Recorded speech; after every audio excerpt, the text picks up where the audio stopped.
ಹರೇ ಕೃಷ್ಣ. ನಮಸ್ತೆ ಸ್ನೇಹಿತರೆ, welcome back to my YouTube channel.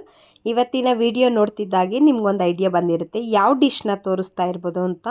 ಹೌದು, ನಾನಿಲ್ಲಿ ಇವತ್ತು ಪನ್ನೀರ್ ಮಟರ್ ಗ್ರೇವಿನ ತೋರಿಸ್ತಾ ಇದ್ದೀನಿ. ತುಂಬ ಸುಲಭವಾಗಿ ಒಳ್ಳೆ ಟೆಕ್ಸ್ಚರು, ಕಲರು, ತಿಕ್ಕಾಗಿ, ರುಚಿಯಾಗಿ ಮನೆಯಲ್ಲೇ ಒಂದು 25 ನಿಮಿಷದಲ್ಲಿ ಮಾಡ್ಕೊಳ್ಳೋ ಅಂಥ ಪನ್ನೀರ್ ಗ್ರೇವಿನ ತೋರಿಸ್ತಾ ಇದ್ದೀನಿ. ಹಸಿ ಬಟಾಣಿ ಇದ್ದರೆ ಸಾಕು, ಚಪಾತಿ, ದೋಸೆ ಇದೆಲ್ಲದಕ್ಕೂ ತುಂಬ ಒಳ್ಳೆ ಕಾಂಬಿನೇಷನು. ಹೇಗೆ ಮಾಡೋದು ಅಂತ ತೋರಿಸ್ತೀನಿ ಬನ್ನಿ. ನೋಡಿ, ಮೊದಲಿಗೆ ನಾನೊಂದು 200 ಗ್ರಾಮ್ ಅಷ್ಟು ಪನ್ನೀರ್ನ ತೊಗೊಂಡು ಕ್ಯೂಬ್ಸ್ ಟೈಪಲ್ಲಿ ಕಟ್ ಮಾಡಿ ಇಟ್ಕೊತಾ ಇದ್ದೀನಿ. ಒಂದು 2 ಈರುಳ್ಳಿನ ನೋಡಿ ನೀಟಾಗಿ ಗ್ರೈಂಡ್ ಮಾಡಿ ಈ ಥರ ಪೇಸ್ಟ್ ಮಾಡ್ಕೊತಾ ಇದ್ದೀನಿ. 2 ಆಪಲ್ ಟೊಮೊಟೊನೂ ಕೂಡ ಇದೇ ಥರ ಪೇಸ್ಟ್ ಮಾಡಿ ರೆಡಿ ಮಾಡ್ಕೊತಾ ಇದ್ದೀನಿ. ನಾನು ಒಂದು 10 ರಿಂದ 12 ಗೋಡಂಬಿ, ಒಂದು 2 ರಿಂದ 3 ಬ್ಯಾಡಗಿ ಮೆಣಸಿನ್ಕಾಯಿನ ಗ್ರೈಂಡ್ ಮಾಡಿ ನೋಡಿ ಇಷ್ಟು ನೀಟಾಗಿ ಅದನ್ನು ಕೂಡ ಪೇಸ್ಟ್ ಮಾಡಿ ರೆಡಿ ಮಾಡ್ಕೊಂಡಿದ್ದೀನಿ.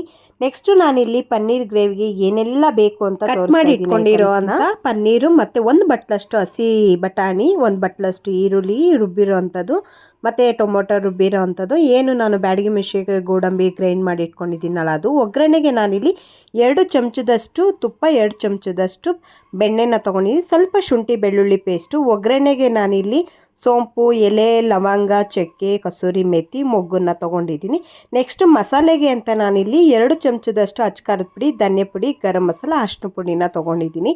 ಇಷ್ಟು ಐಟಮ್ ಒಂದು ಸತಿ ರೆಡಿ ಆಗಿದೆ. ನೆಕ್ಸ್ಟ್ ನಾನಿಲ್ಲಿ ಒಂದು ಪ್ಯಾನ್ಗೆ ಬೆಣ್ಣೆ ಮತ್ತು ತುಪ್ಪ ಎರಡನ್ನೂ ಹಾಕ್ಕೊತಾ ಇದ್ದೀನಿ. ಸ್ವಲ್ಪ ಸ್ವಲ್ಪ ಏನು ಕಟ್ ಮಾಡಿ ಇಟ್ಕೊಂಡಿರ್ತೀನಲ್ಲ ಆ ಪನ್ನೀರ್ ಕ್ಯೂಬ್ಸ್ನ ಹಾಕ್ಕೊಂಡು ನೀಟಾಗಿ ಸ್ವಲ್ಪ ಡೀಪ್ ರೋಸ್ಟ್ ಮಾಡ್ಕೊಳ್ಳಿ. ಒಂದು ಸ್ವಲ್ಪ ಬ್ರೌನಿಷ್ ಬರೋ ಹಾಗೆ ಮಾಡಿಕೊಂಡ್ರೆ ಸಾಕು.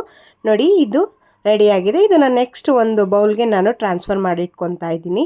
ನೆಕ್ಸ್ಟ್ ಇದೇ ಪ್ಯಾನ್ಗೆ, ಸೇಮ್ ಪ್ಯಾನ್ಗೆ ನಾನಿಲ್ಲಿ ಮತ್ತು ನೀವೇನು ತೊಗೊಂಡಿದ್ದೀರ ಬೆಣ್ಣೆ ಮತ್ತು ತುಪ್ಪನ ಎರಡೂ ಕೂಡ ಹಾಕ್ಕೊಂಡು ಇದಾಗ್ತಿದ್ದ ಹಾಗೆ ಸೋಂಪು, ಚಕ್ಕೆ, ಲವಂಗ, ಪಲಾವ್ ಎಲೆ ಇದೆಲ್ಲನೂ ಹಾಕ್ಕೊಳ್ಳಿ. ಕಸೂರಿ ಮೇಥಿನ ಲಾಸ್ಟಲ್ಲಿ ಹಾಕ್ಕೊಳ್ಳಿರಂತೆ.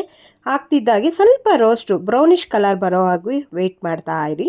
ಇದು ಹಾಕ್ತಿದ್ದಾಗೆ ನಾನು ಶುಂಠಿ ಬೆಳ್ಳುಳ್ಳಿ ಪೇಸ್ಟನ್ನು ಕೂಡ ಹಾಕ್ಕೊತಾ ಇದ್ದೀನಿ. ನೋಡಿ, ನೀಟಾಗಿ ಅದೆಲ್ಲ ಶುಂಠಿ ಬೆಳ್ಳುಳ್ಳಿ ಪೇಸ್ಟ್ ಅದರಲ್ಲಿರೋ ವಾಸನೆ ಹೋಗ್ತಿದ್ದಾಗೆ ಏನು ತೋರಿಸಿದ್ನಲ್ಲ ಅಚ್ಕಾರದ ಪುಡಿ, ಧನಿಯಾ ಪುಡಿ, ಗರಂ ಮಸಾಲ ಇದನ್ನೆಲ್ಲ ಹಾಕ್ಕೊಂಡು ನೀಟಾಗಿ ಒಂದು 2 ನಿಮಿಷ ಅದರೊಳಗಡೆ ಬಾಡಿಸ್ಕೊಬೇಕು. ನೆಕ್ಸ್ಟ್ ನಾನು ರುಬ್ಬಿರೋ ಅಂಥ ಈರುಳ್ಳಿನ ಹಾಕ್ಕೊತಾ ಇದ್ದೀನಿ.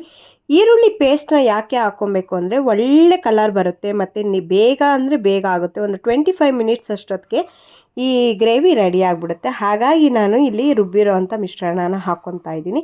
ನೆಕ್ಸ್ಟ್ ಹಸಿ ಬಟಾಣಿ ನೋಡಿ ಎಷ್ಟು ಚೆನ್ನಾಗಿ ಒಳ್ಳೆ ಕಲರ್ ಇದೆ ಅಂದರೆ ಆಹಾ, ಅಷ್ಟು ಚೆನ್ನಾಗಿದೆ. ಸ್ವಲ್ಪ ಬಟಾಣಿ ಬೇಗ ಬೇಯ್ಕೊಳ್ಳಿ ಅಂತ ಅದಕ್ಕೆ ಬೇಕಾಗಿರೋ ಅಷ್ಟು ಉಪ್ಪನ್ನ ಇವಾಗಲೇ ಆ್ಯಡ್ ಮಾಡ್ಕೊತಾ ಇದ್ದೀನಿ. ನೋಡಿ, ಒಂದು 5 ರಿಂದ 10 ನಿಮಿಷ ಹಸಿ ಬಟಾಣಿ ಬೇಯ್ತಿರೋ ಆಗ್ತಿದ್ದಾಗೆ ನೀವು ರುಬ್ಬಿರೋ ಅಂಥ ಟೊಮೊಟೊನ ಹಾಕ್ಕೊಳ್ಳಿ. ಹುಳಿ ಟೊಮೊಟೊನ ನಾನು ಬಳಸ್ಕೊತಾ ಇಲ್ಲ, ಇಲ್ಲಿ ಆಪಲ್ ಟೊಮೊಟೊನ ಹಾಕ್ಕೊಂಡಿದ್ದೀನಿ. ನಿಮ್ಮ ಆಪ್ಷನ್ಸ್ ಯಾವ್ದು ಬೇಕೋ ಅದನ್ನು ಹಾಕ್ಕೊಬೋದು.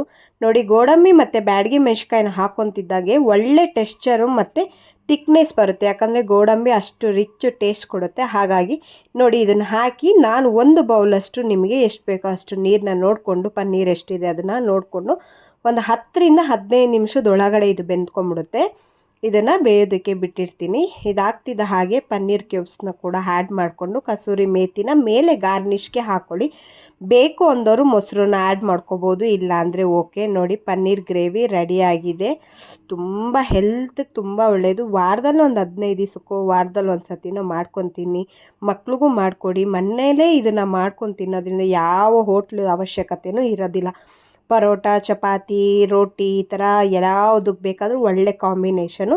ನೀವು ಕೂಡ ಮನೆಯಲ್ಲೇ ಮಾಡಿ ನೋಡಿ. ಎಷ್ಟು ನಿಮಿಷ ಹಿಡಿತು? ಒಂದು 20 ನಿಮಿಷ ಹಿಡಿಬೋದು ಅಷ್ಟೇ ಅಪ್ಪ. ಆರಾಮಾಗಿ ಸುಲಭವಾಗಿ ಮಾಡಿ ನೋಡಿ ತಿನ್ನಿ. Thanks for watching my YouTube channel. Keep supporting.